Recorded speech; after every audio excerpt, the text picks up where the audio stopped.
अभी हमने उत्तर भारत की राजनीतिक व्यवस्था राजपूत काल के अंतर्गत देखा कि 700 से 1200 ईस्वी के बीच में उत्तर भारत में किस तरह से एक राजनीतिक विघटन का दौर चला।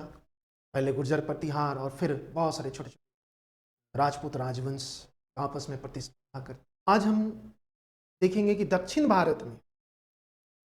में भी इसी समय, जिस समय देखें 8वीं शताब्दी के आसपास उत्तर भारत में एक राजनीतिक विघटन की प्रक्रिया शुरू हो चुकी थी, उसी समय दक्षिण भारत में हम देखते हैं दक्षिण भारत में बड़े बड़े राजवंशों का आविर्भाव होता है। ये भी आपस में फिर प्रतिस्पर्धा करते हैं और फिर ये भी बाद में कमजोर होता है।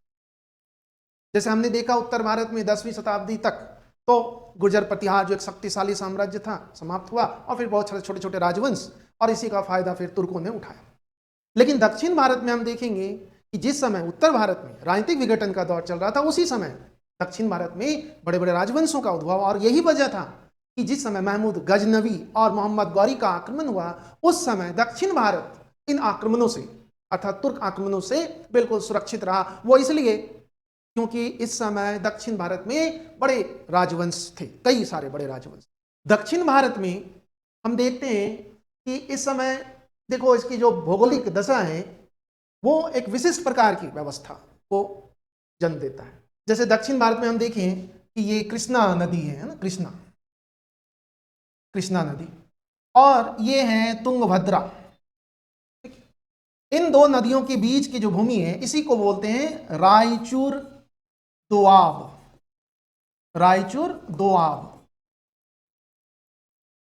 जो कि बहुत ही उपजाऊ, जैसे गंगा यमुना का दोआब उपजाऊ, उसी तरह से दक्षिण भारत में ये रायचूर दोआब ये क्षेत्र बहुत ही उपजाऊ, और इसी क्षेत्र पर वर्चस्व स्थापित करने के लिए दक्षिण भारत के राजवंशों ने इस क्षेत्र को एक तरह से देखा जाए तो एक क्रीड़ा स्थल है ना, एक युद्ध स्थल के रूप में है ना, क्रीड़ा भूमि के रूप में है ना, यहां आपस में ये लड़ते थे इस क्षेत्र पर वर्चस्व स्थापित करने।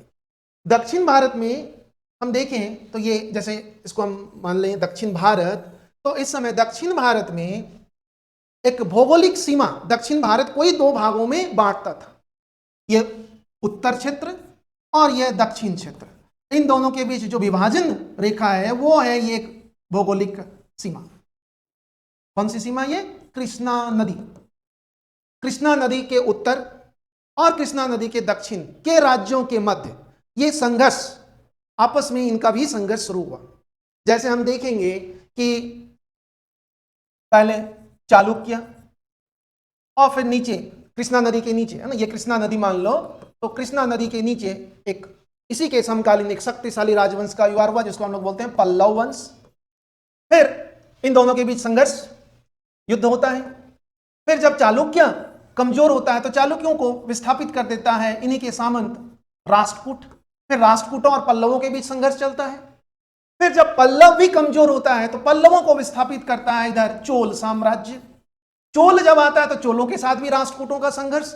फिर राष्ट्रकूट जब कमजोर होता है तो इसकी जगह आता है एक और चालुक्य जिसको हम लोग बोलते हैं कल्याणी के चालुक्य। फिर इनके और चोलों के बीच संघर्ष शुरू होता है। तो मूल रूप से देखा जाए तो यहां संघर्ष दो क्षेत्रों के बीच में है, उत्तर अर्थात कृष्णा के उत्तर वाला क्षेत्र और दक्षिण के राज्यों के मध्य यह संघर्ष चलता है। दक्षिण के राज्य का मतलब कि कृष्णा के दक्षिण के क्षेत्र के जो राजवंश है इनके बीच में यह संघर्ष चलता रहता है। पहले पल्लव चालुक्य, फिर राष्ट्रकूट पल्लव, फिर चोल राष्ट्रकूट, फिर कल्याणी के चालुक्य और चोल, इनके बीच यह संघर्ष चलता रहता है। और लगभग ये स्थिति देखेंगे कि लगभग 600 से लेकर 1200 ईस्वी तक, मतलब ये जो संघर्ष का काल है दक्षिण के राज्यों में आपसी, वो लगभग 600 वर्ष तक ये भी संघर्ष करता है। तो फिर क्या होगा? इनकी भी दशा वैसे ही हो जाएगी जैसे उत्तर के राज्यों को का हुआ, राजपूत राजवंशों के संदर्भ में हमने देखा जैसा। तो फिर जब इनका पतन होता है तो इस समय फिर इनकी जगह इनके सामंत, जैसे हम देखेंगे देवगिरी के यादव, द्वार समुद्र के होयसल, पांड्या, काकातीय वंश, ये बहुत छोटे राजवंश कमजोर, और इसी कमजोरी का फायदा उठाता है उत्तर के दिल्ली सल्तनत के तुर्क शासक खिलजी और फिर बाद में तुगलक शासक। उन्होंने फिर दक्षिण में वर्चस्व, दक्षिण पर भी अपना विस्तार स्थापित किया। तो आज का हमारा यह क्लास दक्षिण भारत के इतिहास पर, और इसमें हम लोग देखेंगे कई राजवंशों को देखेंगे। सबसे पहले आज हम पल्लव वंश को देखेंगे, फिर चालुक्य वंश, फिर राष्ट्रकूट वंश, फिर चोल और कल्याणी के चालुक्य। देखो आप लोग, जैसे कि हमारे YouTube चैनल में आप लोगों को हमारे वीडियो, हमारा लेक्चर पसंद आ रहा हो, तो हम चाहते हैं कि आप लोग अगर लाइव क्लास में इंटरेस्टेड हैं, रुचि रखते हैं, तो मैं लाइव भी आ सकता हूं। लाइव क्लास में आने से आपकी जो प्रश्न होता है, आपके जो क्वेरीज हैं, हमारी तरफ से भी प्रश्न होगा, आपकी तरफ से भी प्रश्न होगा, तो इंटरेक्टिव होगा, तो शायद इसमें और हम बेहतर कर पाएंगे। तो अगर आप व्यूअर्स इंटरेस्टेड हो तो हमें कमेंट बॉक्स में कमेंट करें, तो हम लाइव भी आपके लिए आ सकते। तो आज हम लोग देखेंगे पल्लव राजवंश, है ना। पल्लव राजवंश मैंने बताया, जैसे कि ये कृष्णा नदी मान लो, जैसे ये कृष्णा नदी है, कृष्णा के उत्तर के राज्य ये हैं चालुक्य, राष्ट्रकूट और फिर कल्याणी। कृष्णा के दक्षिण के राज्य देखेंगे तो पल्लव और फिर चोल। तुंगभद्रा, ये तुंगभद्रा नदी और ये कृष्णा, इन दोनों के मध्य की भूमि को रायचूर दोआब कहते हैं, जो कि बहुत ही उपजाऊ, और इसी क्षेत्र पर वर्चस्व स्थापित करने के लिए दोनों दिशाओं के, उत्तर और दक्षिण की दिशाओं के राज्यों ने आपस में प्रतिस्पर्धा किया। तो सबसे पहले हम देखते हैं पल्लव वंश, पल्लव राजवंश को हम देखेंगे।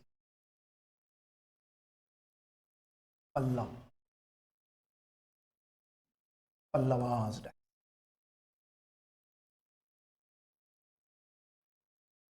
पल्लव डायनेस्टी। देखो पल्लव राजवंश के बारे में हम देखें तो पल्लव राजवंश का काल मान सकते हो लगभग 500 छठी शताब्दी ईसा पूर्व से, छठी शताब्दी ईस्वी से लेकर 9वीं शताब्दी तक लगभग 300-350 साल का इतिहास है इनका, पल्लवों का।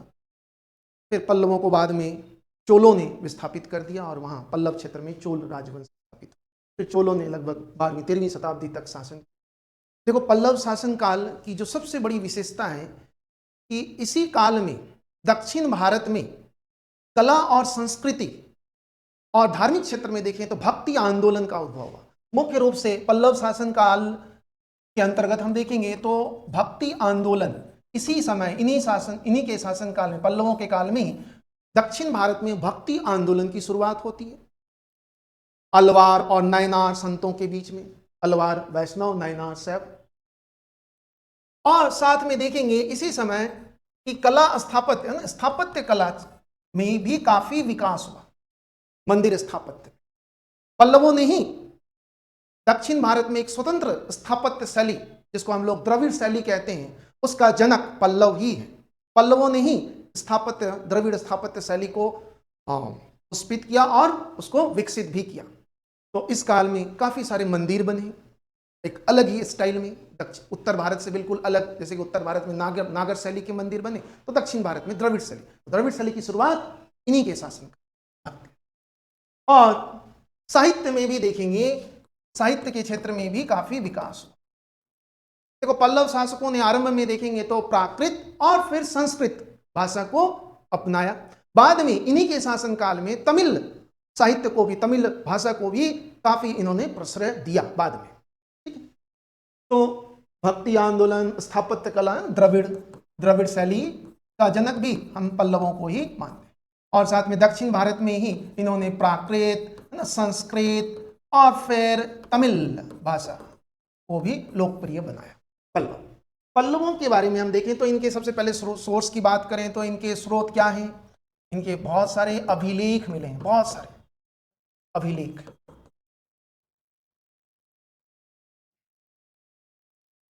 देखेंगे हम तो ये जो अभिलेख हैं, बहुत सारे अभिलेख मिले हैं इनके दान पत्र के रूप में, आर्कियोलॉजिकल एविडेंस में इसको हम रखते हैं।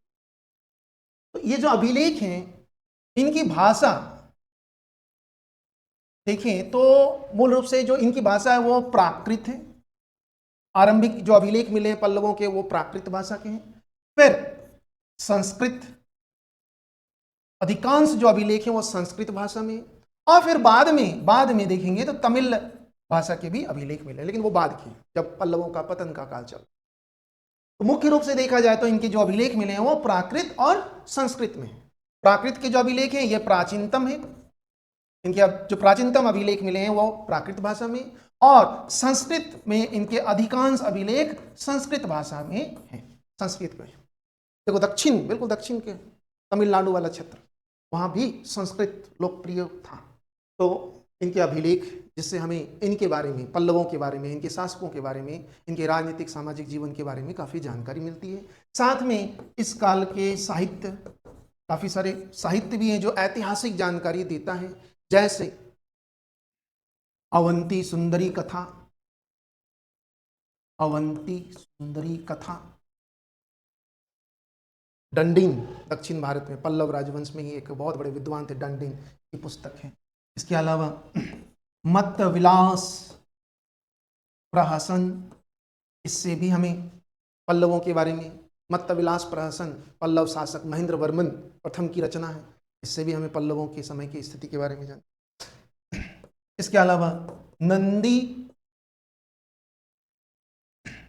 कलम्बकम, नंदी कलम्बकम, ये जैसे ये अवंती सुंदरी कथा, मत्त विलास, ये संस्कृत में, ये प्रारंभिक रचना संस्कृत भाषा में, और ये तमिल रचना है।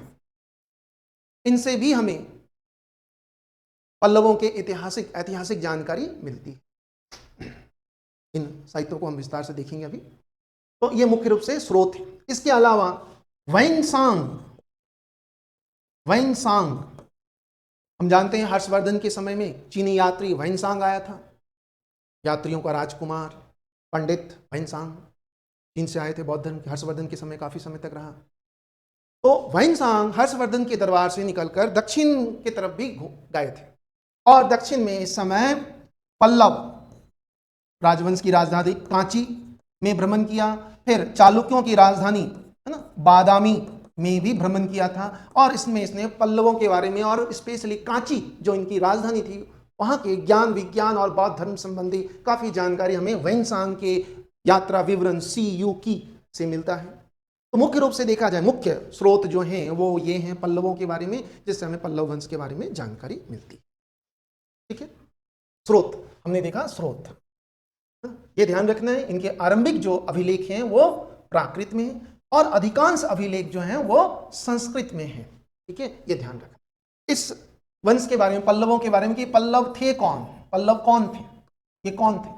तो जैसे कि इनके जो अभिलेख मिले हैं उन अभिलेखों से ऐसा पता चलता है, जैसे पल्लव, पल्लव का अर्थ क्या है, पल्लव का अर्थ सबसे पहले देखें तो पल्लव का संस्कृत अर्थ, इसका संस्कृत में अर्थ होता है लता, परंतु तमिल में पल्लव का अर्थ है डाकू। शायद ये डाकू रहे होंगे आरंभिक काल में। इनका जो आरंभिक जो क्षेत्र है जहां ये पल्लव रहते थे उस क्षेत्र का नाम मिलता है टोंडई, टोंडई मंडलम, टोंडई मंडलम। इसी आधार पर पल्लवों को टोंडई भी कहते हैं, टोंडई, पल्लवों को टोंडई कहते हैं। क्यों? क्योंकि इनका जो मातृभूमि है वो है टोंडई मंडलम, इसलिए इनको टोंडई भी कहते हैं।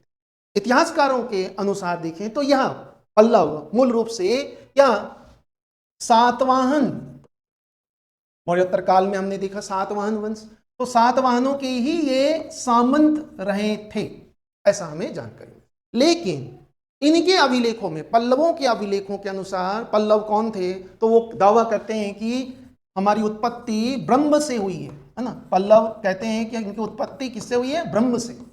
और ये खुद को भारद्वाज गोत्र के ब्राह्मण कहते हैं, ये अपने आप को भारद्वाज गोत्र के ब्राह्मण मानते थे, परंतु वास्तव में यह क्षत्रिय ही थे। ठीक है, और ये भी कहते हैं कि इनके जो है ना आदि पुरुष हैं वो है अश्वत्थामा, महाभारत का एक प्रसिद्ध कैरेक्टर। वो कहते हैं कि इसी कैरेक्टर के हम वंशज हैं। पल्लवों के अभिलेखों से हमें यह जानकारी मिलती है, वो कहता है कि हम अश्वत्थामा महाभारत के एक प्रसिद्ध कैरेक्टर, जिनको कृष्ण ने श्राप दिया था, सबसे शक्तिशाली व्यक्ति और सबसे ज्यादा मतलब सबसे बड़ा श्रापित व्यक्ति, कृष्ण ने इसको श्राप दिया था कि भाई तुम जब तक कली युग का अंत नहीं होता है तब तक तुम भटकोगे, तुम्हें मुक्ति नहीं मिलेगी। और पीड़ा से ही अश्वत्थामा, द्रोणाचार्य के पुत्र, कुरुक्षेत्र के युद्ध में लड़ाई लड़ी थी, जिन्होंने अनैतिक कार्य किया था। रात्रि के समय में भी इसने आक्रमण कर दिया था पांडवों के विरुद्ध, और जिसमें द्रौपदी के पुत्रों की हत्या कर दी थी अश्वत्थ। बाद में कृष्ण ने इनको श्राप दिया था। एमपी में कोई जगह है असीरगढ़ नाम से, एमपी में एक जगह असीरगढ़, वहाँ इनकी पूजा होती है। वहाँ कहते हैं कि शिव जी की मंदिर है, वहाँ लोगों को मान्यता है कि आज भी ये वहाँ आते हैं और शिव की आराधना करते हैं। तो ये भटक रहे हैं अभी भी अकॉर्डिंग टू महाभारत। तो अश्वत्थामा के वंशज ये अपने आप को मानते हैं। इनके प्रारंभिक शासकों के बारे में देखें, प्रारंभिक शासकों के बारे में, जब ये शायद स्वतंत्र नहीं थे तो हमें इनके कुछ शासकों के बारे में जानकारी मिलती, जैसे सिंह वर्मा, सिंह वर्मन, शिव स्कंद वर्मन, स्कंद वर्मन, विष्णु गोप, ये आरंभिक शासक हैं, शायद ये सामंत रहे होंगे। विष्णुगोप का उल्लेख हमने देखा था गुप्त काल में, समुद्रगुप्त के प्रयाग प्रशस्ति। समुद्रगुप्त ने जब दक्षिण अभियान किया था तो हमने देखा था कि दक्षिण के 12 राज्यों को परास्त किया था। उन 12 राज्यों में प्रयाग प्रशस्ति में उल्लेख है कि कांची के विष्णुगोप को भी परास्त किया था। कांची के विष्णुगोप, जो कि उसमें कहता है कि यह सबसे दक्षिणतम अभियान था समुद्रगुप्त का, सबसे अंतिम लास्ट में था ये कांची। इसके अलावा जितने 11 और जो राज्यों पर आक्रमण किया था वो कांची से उत्तर की तरफ था। तो विष्णुगोप के बारे में प्रयाग प्रशस्ति में उल्लेख मिलता है हमें। प्रयाग प्रशस्ति समुद्रगुप्त का है, ये हम जानते हैं, हमने देखा है विष्णुगोप। तो विष्णुगोप गुप्त काल के समकालीन पल्लव राजा है, लेकिन ये स्वतंत्र राजा शायद नहीं होंगे। पल्लव वंश में देखें तो पहला जो स्वतंत्र राजा है, पहला स्वतंत्र शासक पल्लवों के, पल्लव वंश के पहला, पल्लव वंश के संस्थापक, वो है सिंह विष्णु। सिंह विष्णु पल्लव वंश के संस्थापक सिंह विष्णु। उनकी लगभग समय काल 575 से लेकर 600 AD। सिंह विष्णु यही पल्लव वंश के संस्थापक है। पल्लव वंश के संस्थापक सिंह विष्णु। देखो पल्लवों का जो राजधानी है, ध्यान रखना, कांची, ठीक है। इसने, सिंह विष्णु ने चोलों को परास्त किया था, चोल मंडलम को जीत लिया था। चोलों को परास्त कर इसने चोल मंडलम पर आधिपत्य स्थापित किया था। चोल मंडलम, चोलों को परास्त कर।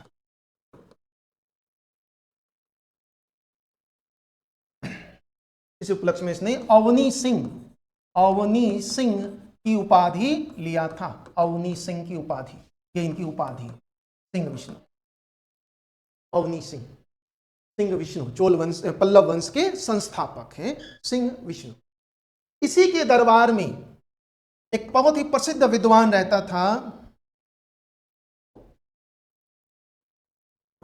भारवी, संस्कृत के बहुत ही प्रसिद्ध विद्वान, कालिदास के लेवल का ये विद्वान है भारवी, जिन्होंने संस्कृत के प्रसिद्ध साहित्य, संस्कृत साहित्य, ये किराता अर्जुन नाम से संस्कृत साहित्य की पुस्तक लिखी। यह ऐतिहासिक जानकारी नहीं मिलती, ये साहित्य है। इस पुस्तक से, यह पुस्तक मूल रूप से इसका जो विषय वस्तु है वो भी है महाभारत। महाभारत ही इसका विषय वस्तु है। किराता अर्जुन संस्कृत में लिखा गया ये साहित्य। संस्कृत के प्रकांड विद्वान थे ये भारवी, जो सिंह विष्णु के दरबार में रहते थे।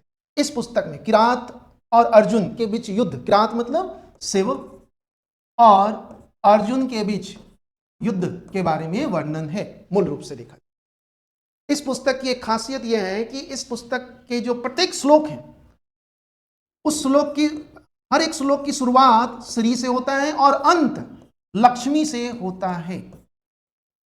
प्रत्येक श्लोक की शुरुआत लक्ष्मी, श्री से, और अंत लक्ष्मी से होता है। तो सिंह विष्णु के दरबार में ये भारवी बहुत ही बड़े विद्वान संस्कृत साहित्य के पंडित थे, जिनका प्रसिद्ध पुस्तक है किराता अर्जुन और किराता अर्जुनायन, है ना, ये इनकी पुस्तक, जिसमें ये मुख्य रूप से महाभारत का विषय, महाभारत से लिया गया। इसमें शिव मतलब किरात शिव को बोलते हैं, और अर्जुन के बीच युद्ध का वर्णन है। सिंह विष्णु तो सिंह विष्णु पल्लव वंश के संस्थापक हैं, ये ध्यान रखें। पल्लव वंश के अगला शासक देखें तो अगला शासक है महेंद्र वर्मन, महेंद्र वर्मन प्रथम।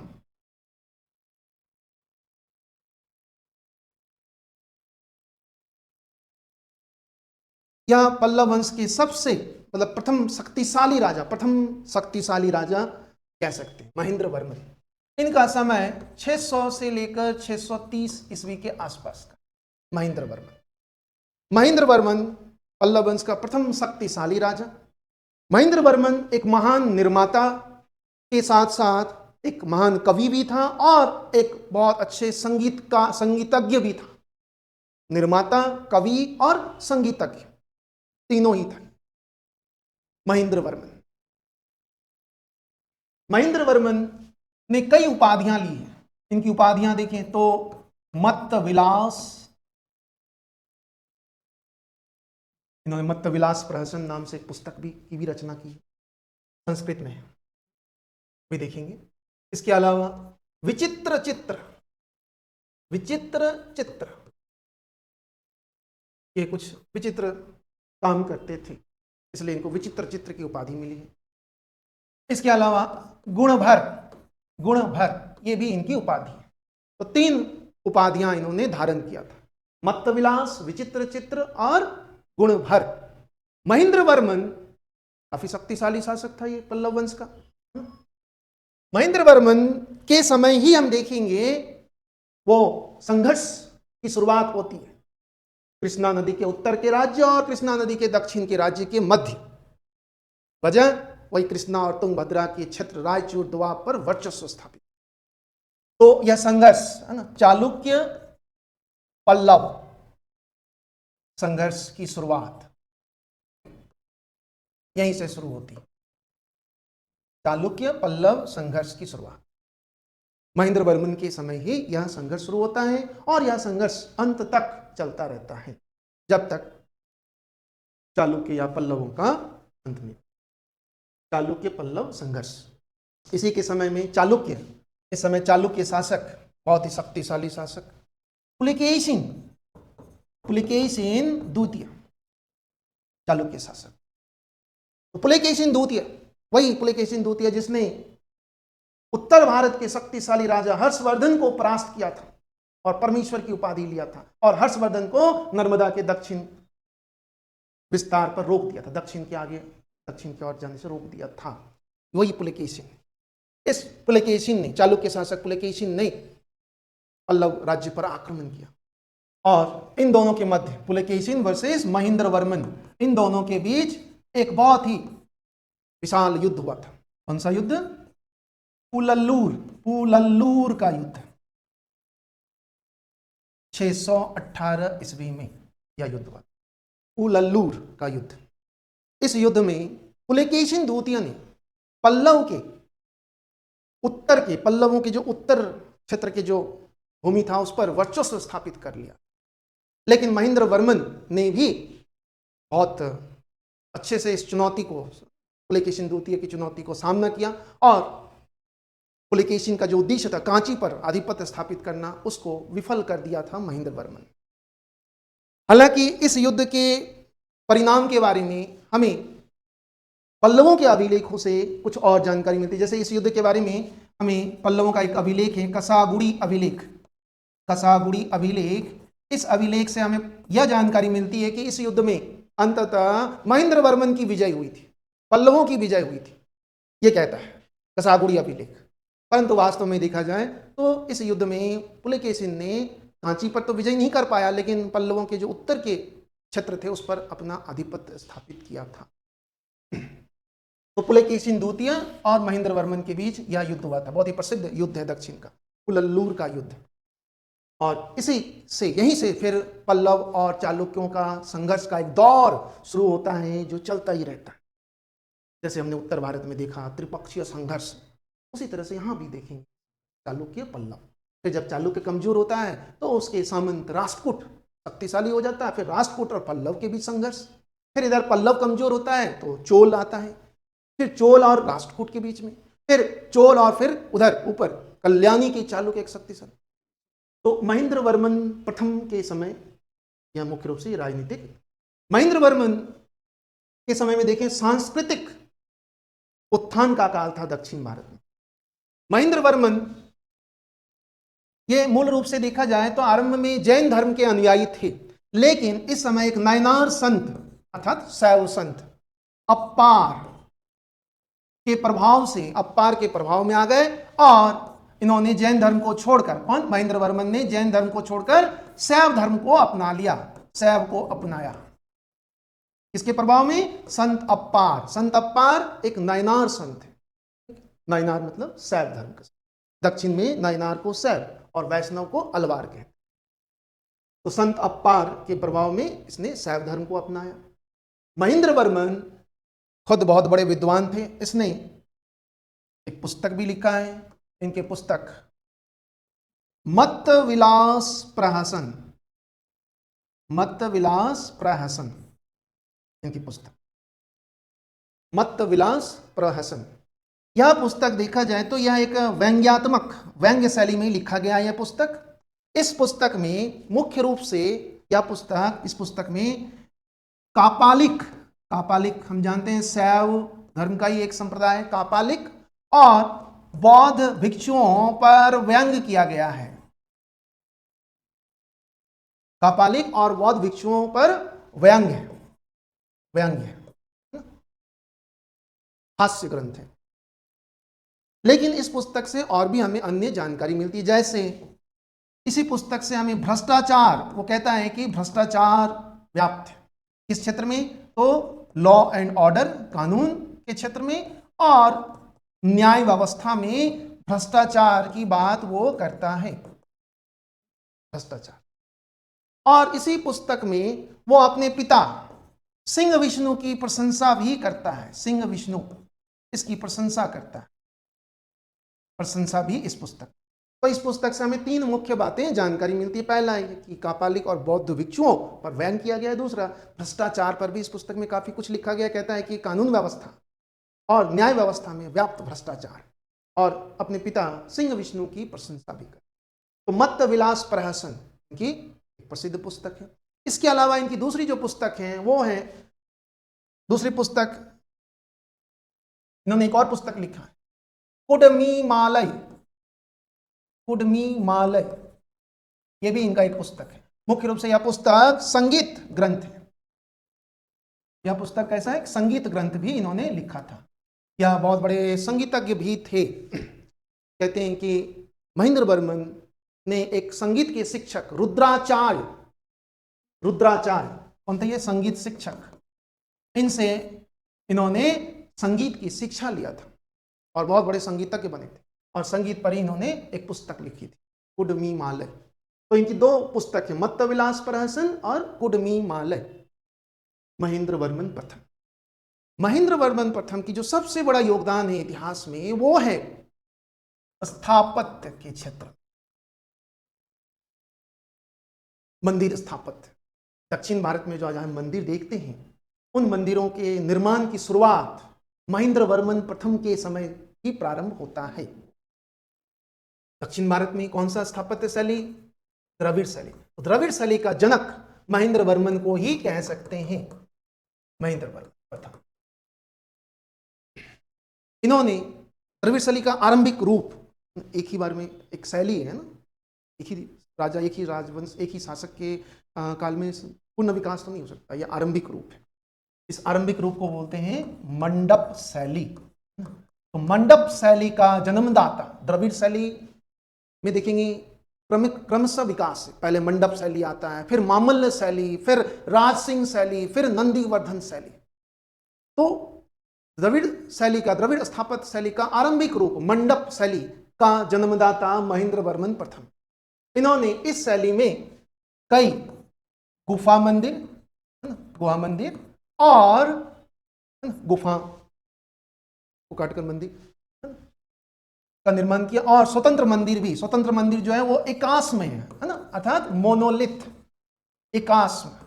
हम देखेंगे दक्षिण भारत में अधिकतर जो प्राचीन काल में, इस काल में मंदिर बने हैं वो एकास्म है, अर्थात एक ही चट्टान को तराश कर, मतलब जोड़ा नहीं गया है, पत्थरों को जोड़कर नहीं बनाया, तराश कर। कितने समय लगा होगा, कितने कारीगर और कारीगरों की निपुणता, इस प्रकार वो तराशा होगा। एक चट्टान को मंदिर का रूप दिया गया विकास में।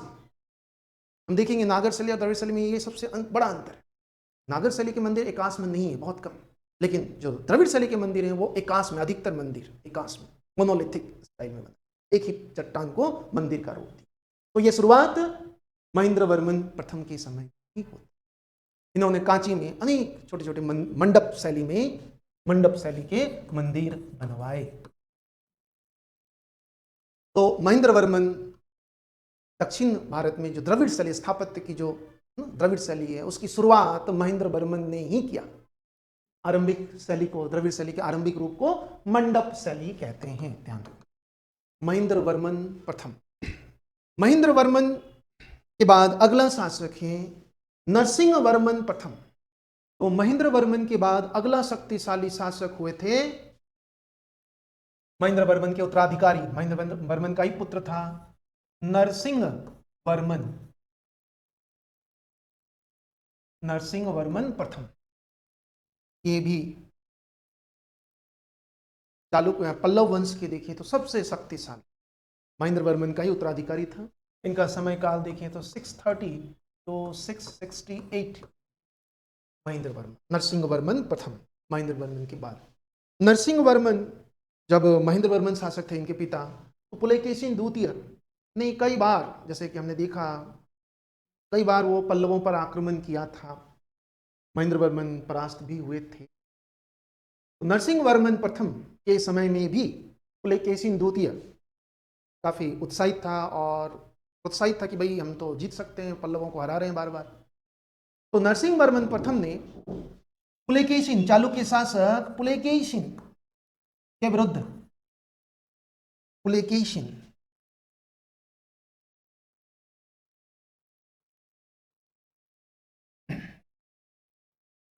के विरुद्ध, पुलकेशिन द्वितीय के विरुद्ध अभियान किया। कुर्रम दानपत्र, कुर्रम अभिलेख कह सकते हो, दानपत्र।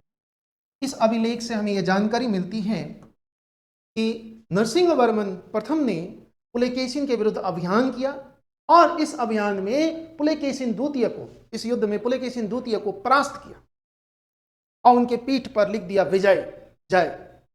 और वादामी, इनकी जो राजधानी थी वातापी या वादामी, वातापी पर विजयी प्राप्त किया था, विजयी प्राप्त, वातापी। और इसी उपलक्ष्य में नरसिंह वर्मन प्रथम ने वातापी कौंड की उपाधि लिया। वातापी कौंड की उपाधि, मतलब वातापी पर अधिकार, वर्चस्व, वातापी को अधिग्रहण कर लिया, वातापी को जीत लिया था। पुलकेशिन द्वितीय को परास्त किया, वही पुलकेशिन द्वितीय जिसने हर्षवर्धन को परास्त किया था, उस पुलकेशिन को अंततः नरसिंह वर्मन प्रथम ने परास्त किया। मतलब इतिहास से हमें यह जानकारी मिलती, यह सीख मिलती कि कोई भी राजा, कोई भी शासक हमेशा नहीं रह सकता शक्ति, कभी ना कभी उसको भी परास्त। पुलकेशिन द्वितीय को नरसिंह वर्मन प्रथम ने परास्त किया। यह जानकारी कहां से मिलती है? तो कुर्रम अभिलेख है ना, कुर्रम दानपत्र, इससे हमें पता चला। इस युद्ध में नरसिंह वर्मन प्रथम को श्रीलंका के राजकुमार मानवर्मन ने काफी सहयोग किया था। नरसिंह वर्मन प्रथम को श्रीलंका के राजकुमार मानवर्मन ने पुलकेशिन के विरुद्ध मदद किया था।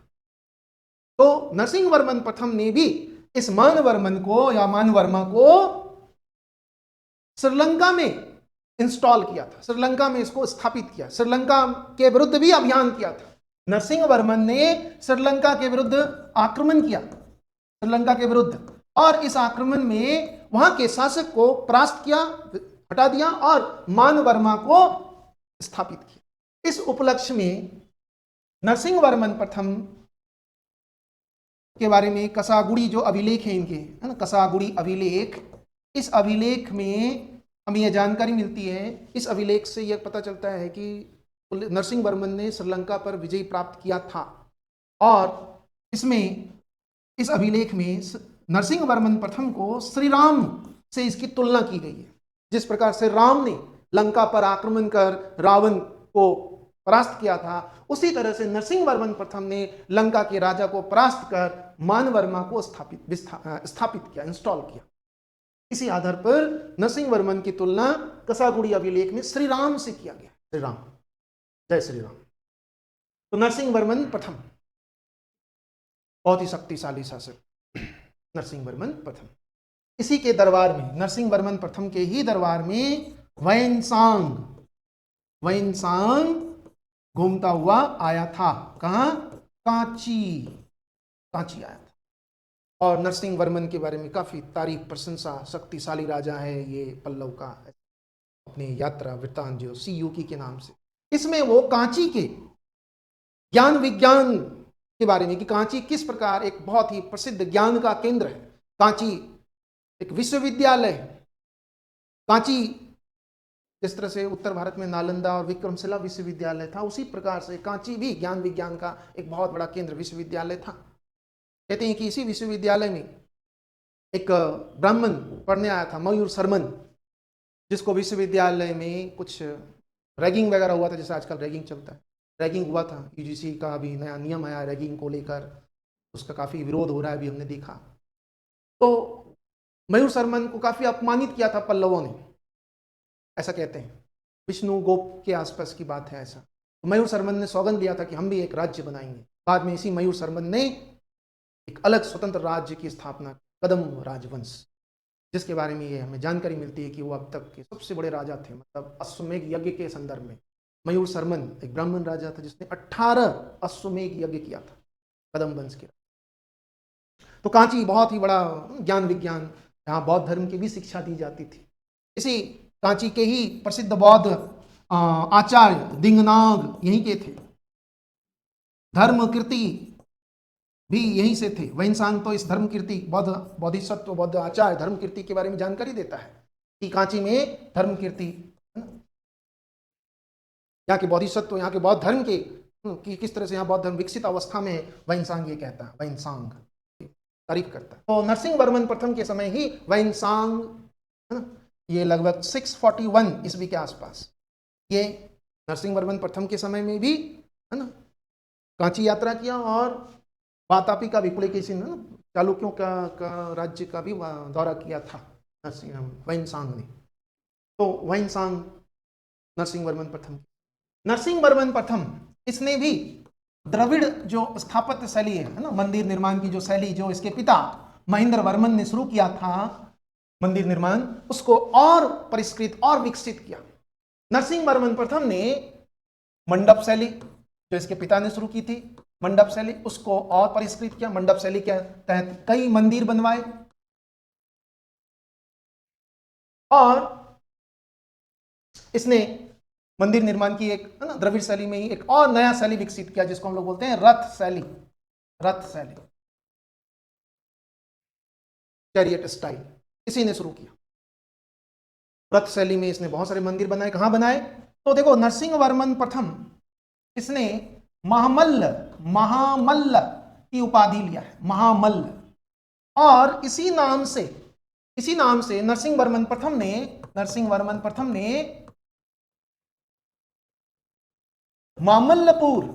मामल्लपुर नाम से शहर भी बसाया था, एक तटीय शहर, बंदरगाही शहर, जिसको महाबलीपुरम कहते हैं। मामल्लपुर शहर भी बसाया था। तो महामल्ल की उपाधि और महामल्ल शहर भी बसाया। और इसने जो मंदिर स्थापत्य की जो शैली विकसित किया, ऐसे तो रथ शैली, इनकी शैली को बोलते हैं महामल्ल शैली, है ना, मामल्ल और महामल्ल शैली कहते हैं। जैसे महेंद्र वर्मन की शैली को मंडप शैली और नरसिंहवर्मन प्रथम की शैली को मामल्ल शैली या रथ शैली कहते हैं। मंडप शैली में मंदिर बनाया ही बनाया, साथ में रथ शैली में भी मंदिर बनाया। कहां बनाया? यहीं बनाया, महाबलीपुरम में। सप्त पैगोडा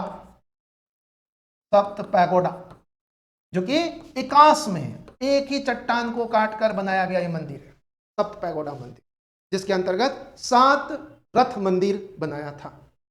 देखिए ये रथ मंदिर है, इसी को बोलते हैं रथ मंदिर, रथ शैली के मंदिर। रथ शैली, या इसको बोलेंगे मामल्ल शैली। मामल्ल शैली ये कहाँ है, कहाँ बने ये रथ शैली के मंदिर? महाबलीपुरम, मामल्ल नगर, महाबलीपुरम, महाबलीपुरम, महाबलीपुरम में ये मंदिर, महाबलीपुरम, मामल्ल शैली महाबलीपुरम। रथ शैली देखो आप कि एक ही चट्टान, इसमें कोई जोड़ नहीं है, चट्टानों ना पत्थरों को या ब्रिक्स को तरह से जोड़ा नहीं गया, एक ही चट्टान में ये। उस समय 7वीं शताब्दी की बात है, एक ही चट्टान को काटकर किस तरह से तराशा गया होगा। तो इसमें 7 रथ मंदिर इन्होंने बनाया था। इसमें सातों जो रथ मंदिर हैं, इसका संबंध किससे है? तो महाभारत के ही पात्रों से है। धर्मराज रथ मंदिर, ये युधिष्ठिर, धर्मराज किसको कहते हैं? युधिष्ठिर। ये सबसे बड़ा मंदिर है, सबसे बड़ा। और द्रौपदी ये सबसे छोटा है, सबसे छोटा रथ, सबसे छोटा। सबसे बड़ा है, बड़ा बड़ा कौन सा है? तो धर्मराज रथ अर्थात युधिष्ठिर का रथ मंदिर, और द्रौपदी का जो रथ मंदिर है वो सबसे। 7 रथ है, इसमें 5 पांडव, धर्मराज, भीम, युधिष्ठिर, भीम, अर्जुन, नकुल, सहदेव, द्रौपदी और इनके एक भाई कर्ण। इन 7 के रथ मंदिर है। सप्त पैगोडा के नाम से ये प्रसिद्ध है महाबलीपुरम। इसको यूनेस्को ने वर्ल्ड हेरिटेज डिक्लेयर कर रखा है, बहुत पहले 1984 में ही यूनेस्को ने इसको हेरिटेज डिक्लेयर कर रखा है, वर्ल्ड हेरिटेज। यह एक ऐसा मंदिर है, महाबलीपुरम का रथ मंदिर, एक ही कॉम्प्लेक्स में बहुत सारे रथ मंदिर। ये एक ऐसा मंदिर है जो पूर्ण नहीं हुआ। नरसिंह वर्मन के समय में ये शुरू हुआ, नरसिंह वर्मन की मृत्यु के बाद यह आगे कंप्लीट नहीं कर पाया। और हम जानते हैं कि जो मंदिर पूर्ण रूप से निर्मित ना हो, उस पर उस मंदिर की पूजा नहीं हो सकती। ठीक, तो यह ऐसा मंदिर है, रथ शैली का मंदिर, ये जो सप्त पैगोडा मंदिर है महाबलीपुरम का, आज तक पूजा नहीं हुई। क्यों नहीं हुई है? क्योंकि यह मंदिर कभी पूर्ण हुआ ही नहीं। हम देखते हैं कई बार ऐसा होता है कि किसी लाभ और उद्देश्य से अपूर्ण मंदिर को ही पूजा करना शुरू कर देते हैं, गलत है। ठीक है, तो ये रथ मंदिर महाबलीपुरम, बहुत सारे रथ मंदिर, गणेश रथ, शिव, ये एक्चुअली में शिव का ही मंदिर है, लेकिन पूजा हुआ ही नहीं, तो फिर गर्भगृह में कोई भगवान विराज। बहुत ही बारीकियां, मतलब ये काफी खूबसूरत है। एक ही चट्टान को काट कर आप समझ सकते हो, नरसिंह वर्मन प्रथम ने एकास्म को और परिष्कृत किया और विकसित किया रथ शैली के। तो नरसिंह वर्मन प्रथम के शासनकाल में हमने ये देखा। नरसिंह वर्मन प्रथम के बाद अगला शासक आता है, नरसिंह वर्मन प्रथम के बाद अगला शासक परमेश्वर वर्मन। परमेश्वर वर्मन, परमेश्वर द्वितीय कह सकते। बीच में नरसिंह वर्मन प्रथम से पहले, और मैं परमेश्वर वर्मन प्रथम, नरसिंह वर्मन प्रथम है, ये द्वितीय भी आया, परमेश्वर वर्मन प्रथम ये भी। इनके शासनकाल में कोई ज्यादा गतिविधि नहीं हुई है। इन्होंने ज्ञान विज्ञान को बहुत ज्यादा संरक्षण दिया है, इसलिए इन्होंने विद्या विनोद नाम की उपाधि ग्रहण किया। परमेश्वर वर्मन प्रथम, कौन सी उपाधि? विद्या विनोद नाम से उपाधि। इसके बाद अगला शासक, अगला जो महत्वपूर्ण शासक है वो है नरसिंह वर्मन द्वितीय। ये भी पल्लव वंश के बहुत ही शक्तिशाली राजा नरसिंह वर्मन द्वितीय। इनका समयकाल 700 से 700। इन्होंने राज सिंह की उपाधि ग्रहण की, राज सिंह। और इसी शैली में, राज सिंह के नाम से ही इसने एक शैली भी विकसित किया द्रविड़ शैली के अंतर्गत, तो हम लोग राज सिंह शैली कहते हैं। अभी हम देखें तो नरसिंह वर्मन द्वितीय अर्थात राज सिंह की उपाधि है ना, राज सिंह इनके उपाधि थी, राज सिंह। नरसिंह वर्मन द्वितीय के समय देखें तो जो संघर्ष चला आ रहा था किसके बीच में? चालुक्य और पल्लवों के बीच। वह संघर्ष कुछ समय के लिए विराम, अर्थात इनका जो काल था वह ऑलमोस्ट एक पीस वाला काल था, शांति का काल था। तो इसने कला, संस्कृति और व्यापार वाणिज्य के क्षेत्र में काफी समृद्ध किया पल्लव राजवंश को, पल्लव को। इसने एक स्तंभ लेख लिखवाया था। स्तंभ लेख का नाम है वायुलपुर स्तंभ, बहुत ही प्रसिद्ध है ये वायुलपुर स्तंभ लेख। इसमें इसने पल्लवों की वंशावली लिखवाया था, सिंह विष्णु से लेकर इनके समय तक के वंशावलियों के बारे में, उनके इतिहास के बारे में। यह दक्षिण भारत में इस तरह की प्रथा का प्रचलन करने वाला पहला शासक नरसिंह वर्मन ही था, जिसने ऐतिहासिक वंशावली लिखवाया पत्थर। बहुत अच्छी बात है। तो वायुलपुर स्तंभ लेख, वंशावली लिखा। नरसिंह वर्मन प्रथम सेकंड के समय में देखें तो इनके समय व्यापार वाणिज्य का काफी विकास हुआ। व्यापार वाणिज्य इस समय देखेंगे तो अरब व्यापारी दक्षिण भारत के साथ व्यापार कर रहा था और उनका दक्षिण के व्यापार में वर्चस्व था, अर्थात लाभ की स्थिति में अरब व्यापारी था। लेकिन नरसिंह वर्मन द्वितीय ने इस समय चीन के साथ व्यापार शुरू किया। देखो, ये पल्लवों ने ही, पल्लव वंशी पहला दक्षिण भारत का शासक है जिसने दक्षिण पूर्व एशियाई देशों तक अपना विस्तार किया था, ऐसा हमें प्रमाण मिलता है। जैसे हम देखेंगे जावा सुमात्रा साइड के जो राजा थे इस समय के, वो भी वर्मन लिखते हैं, ये भी वर्मन लिखते हैं। उनके जो अभिलेख मिले हैं, जो दक्षिण पूर्व एशिया जावा सुमात्रा में जो उनके अभिलेख मिले हैं और पल्लवों के जो अभिलेख मिला है, उनकी लिपि में बहुत समानता है। और उन क्षेत्रों में हम देखते हैं रामायण महाभारत से बहुत सारे मंदिर, मूर्तियों का निर्माण। तो पल्लवों के समय में ही देखें तो दक्षिण पूर्व एशियाई देशों में भारतीय संस्कृति का प्रचार प्रसार हुआ था। तो चीन के साथ इनके बहुत अच्छे संबंध, व्यापारिक संबंध। तो चीन के साथ मिलकर इसने अरब व्यापारियों की जो डोमिनेंसी था उसको ध्वस्त कर दिया और चीन के साथ इसने व्यापार शुरू किया। इसने चीनी व्यापारियों की भारत यात्रा के दौरान उनको यहाँ बौद्ध धर्म से संबंधित गतिविधियां करनी पड़ती थी, तो इसने नागापट्टनम शहर में, नागापट्टनम ये भी एक बंदरगाही शहर था पल्लवों के समय में, इसने एक बौद्ध विहार का निर्माण किया था, बौद्ध विहार। और चीनी यात्रियों, चीन के साथ इसने दूत मंडल है ना का आदान प्रदान किया था, मतलब दूत भेजे वहां। चीन के साथ इनके मित्रतापूर्ण संबंध था नरसिंह वर्मन दूत। तो व्यापार वाणिज्य और कला साहित्य, इन्हीं के दरबार में, नरसिंह वर्मन के ही दरबार में एक प्रसिद्ध विद्वान रहते थे, डंडिन। संस्कृत के बहुत बड़े विद्वान है ये भी, डंडिन। इन्होंने कई पुस्तकों की रचना की, जिसमें 10 कुमार चरित,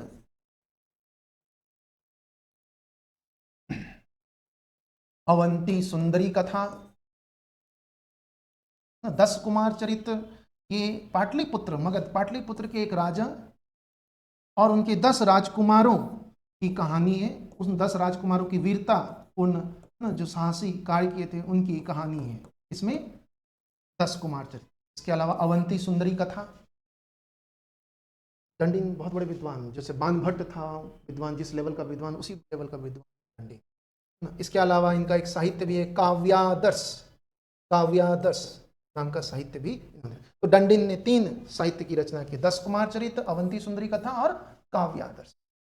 ये डंडिन नरसिंह वर्मन के ही दरबारी थे, ये ध्यान रखना है। तो नरसिंह वर्मन द्वितीय का जो सबसे बड़ा योगदान है वह है द्रविड़ स्थापत्य शैली को और विकसित किया। राजसिंह शैली के नाम से इसने एक नया शैली द्रविड़ शैली में इंसर्ट कर दिया और इसी शैली में उसने कई मंदिर बनाए। इसमें सबसे प्रसिद्ध है कांची का कैलाश मंदिर। ये नरसिंह वर्मन द्वितीय ने ही बनाया था, कांची का कैलाशनाथ मंदिर। ध्यान रखना है, कैलाशनाथ मंदिर है ना, कांची में। एक कैलाश मंदिर भी है जो चालुक्यों ने निर्मित किया था, वो कैलाश मंदिर एलोरा में। ये कैलाशनाथ मंदिर है, ध्यान रखना है, कांची में। तो ये कैलाशनाथ बहुत ही भव्य मंदिर है, कैलाशनाथ। दूसरा, महाबलीपुरम में एक सोर टेम्पल है ना, सोर मतलब तट है ना, तटीय मंदिर, सोर मंदिर बनाया था, सोर टेम्पल।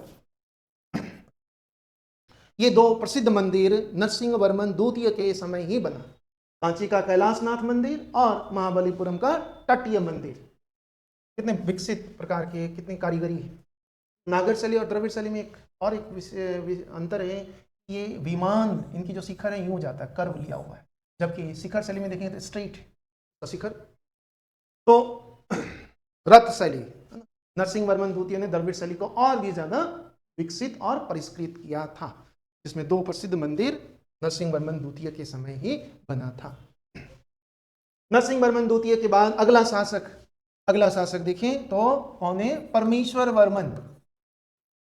ये परमेश्वर वर्मन कौन होगा? द्वितीय होगा। यह सिंह विष्णु के वंशज का अंतिम, ये सिंह विष्णु के वंश का अंतिम शासक था, क्योंकि इसका पुत्र नहीं था, अंतिम शासक। तो इस समय सिंह विष्णु, इसकी मृत्यु के बाद सिंह विष्णु, पल्लव में देखें तो सिंह विष्णु के जो वंश का शासन चल रहा था वो अंतिम, क्योंकि इनके पुत्र नहीं थे। तो इस समय सिंह विष्णु के भाई भीमवर्मन के वंशज का ने अधिकार किया सत्ता पर, वो था नंदी वर्मन द्वितीय। ध्यान रखना है ना, ये परमेश्वर वर्मन द्वितीय जो था ये अंतिम सिंह विष्णु के वंशज, अंतिम वंशज। उसके बाद नंदी वर्मन का शासन, नंदी वर्मन सिंह विष्णु के भाई भीमवर्मन के वंशज था। ठीक है, इसने 731 से लेकर 780 तक शासन किया। इसके समय में देखो ये कोई और था वास्तविक उत्तराधिकारी, हाँ ये वास्तविक उत्तराधिकारी, लेकिन उनके वंशज नहीं थे जो राजा थे। तो इस समय आसपास के राजा, आस पड़ोस के जो ना राज्य थे, उन्होंने काफी परेशान किया, बहुत सारे आक्रमणों का इसने झेला, है ना। खासकर चालुक्य शासकों ने इन पर बहुत सारे आक्रमण किए। कहते हैं कि इस समय चालुक्य शासक था कीर्तिवर्मन द्वितीय। इसने पुलकेशिन के अपमान का बदला लिया और इसने नंदीवर्मन द्वितीय के विरुद्ध अभियान किया और कई बार इसने कांची को रौंदा, और इसी ने कांची के विजय के उपलक्ष्य में कांची कोंडा, जैसे नरसिंह वर्मन प्रथम ने कांची कोंडा, गोंडा लिख दिया, कांची कोंडा की उपाधि ग्रहण किया था। जिस प्रकार नरसिंह वर्मन प्रथम ने वातापी को जीतकर वातापी कोंड की उपाधि, उसी तरह से चालुक्य शासक कीर्तिवर्मन द्वितीय ने इस राजा को परास्त किया और कांची कोंडा की उपाधि ग्रहण की। कहते हैं कि इसने 3 बार कांची को रौंदा था। नंदीवर्मन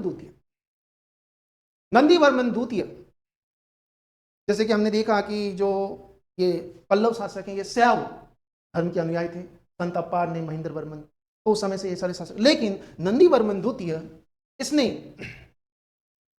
वैष्णव धर्म को अपनाया था। एक संत था वैष्णव, मतलब अलवार संत तिरुमंगई से प्रभावित होकर इसने वैष्णव धर्म को अपनाया, तिरुमंगई के प्रभाव में, और इसने वैष्णव धर्म के काफी सारे मंदिर भी बनाए, जिसमें प्रसिद्ध है मुक्तेश्वर टेम्पल,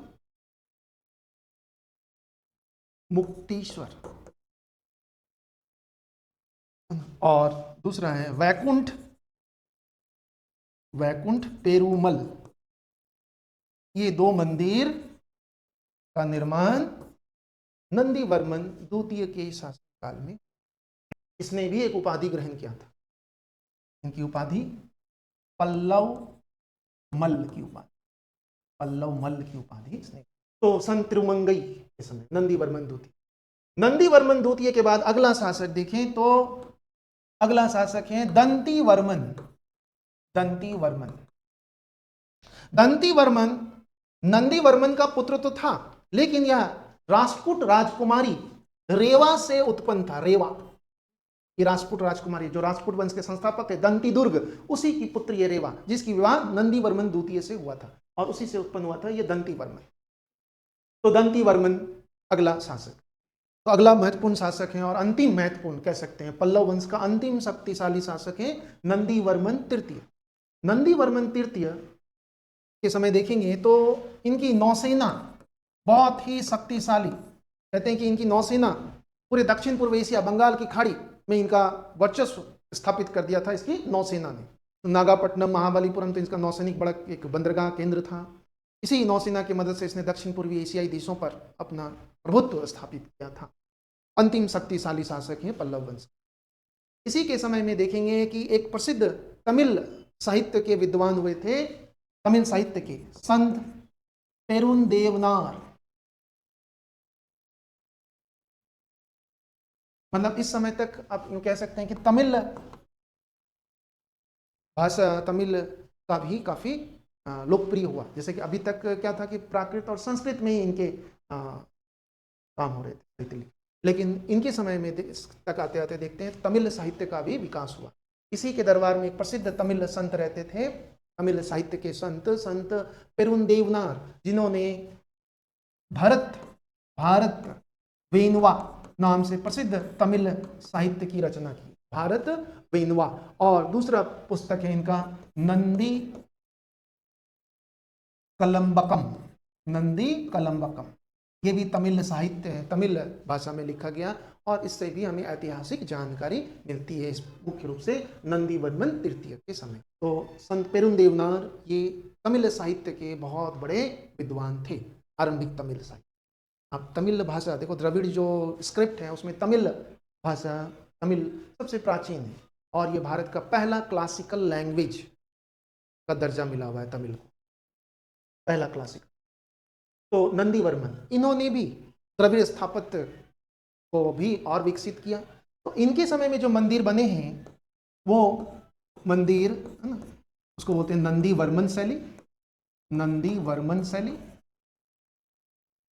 इस शैली की विशेषता यह है कि इस शैली में जो मंदिर बने वो छोटे हैं, आकार के, छोटे आकार के मंदिर है। बड़े बड़े जो भव्य विशाल मंदिर बना रहे थे नरसिंहवर्मन प्रथम, वो अब छोटे आकार। लेकिन पूर्व के जो मंदिर है द्रविड़ शैली के, उनकी तुलना में इनमें अलंकरण की बहुत आयात है, बहुत ज्यादा अलंकरण किया गया, डेकोरेशन बहुत ज्यादा है इसमें। तो नंदीवर्मन शैली में कई मंदिर बने हैं। इनमें सबसे प्रसिद्ध मंदिर है मंगतेश्वर मंदिर, मंगतेश्वर बहुत ही प्रसिद्ध मंदिर है ना।